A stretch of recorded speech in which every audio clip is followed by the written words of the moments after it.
Budaya kemiskinan, culture of poverty, menjadi salah satu penyebab maraknya tawuran, akhirnya mengalami apa yang disebut frustasi sosial. Begitu ada pemicu, frustasi itu berubah menjadi agresi dan kemarahan yang meluap. Kondisi ini menjelaskan, masyarakat merasa dibiarkan, tidak dipedulikan, dan kehilangan tokoh yang bisa menolong. Anak-anak muda juga merasa kehilangan tokoh yang jadi panutan, kemudian akhirnya membuat geng-gengan atau kelompok-kelompok tertentu.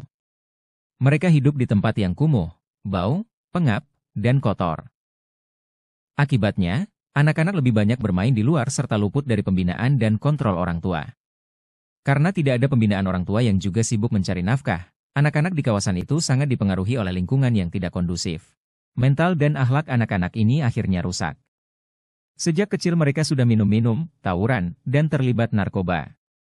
Lingkungan yang baik akan membentuk anak-anak menjadi baik. Dan, sebaliknya, lingkungan yang tidak baik akan membentuk anak-anak menjadi tidak baik. Di sini pentingnya peran agama dan tokoh masyarakat berperan penting di dalam masalah seperti ini. Agar mereka merasa diperhatikan dan merasa terbina. Kemungkinan sebab akibat dari berputarnya kekayaan di kalangan elit-elit saja di suatu negeri yang kaya akan sumber daya alamnya. Ketidakadilan juga bisa membuat faktor ketidakstabilan emosi suatu kelompok masyarakat. Istilahnya, hukum tumpul ke atas tajam ke bawah. Kalau kata Rhoma Irama, yang kaya makin kaya, yang miskin makin miskin. Yang kaya makin kaya, yang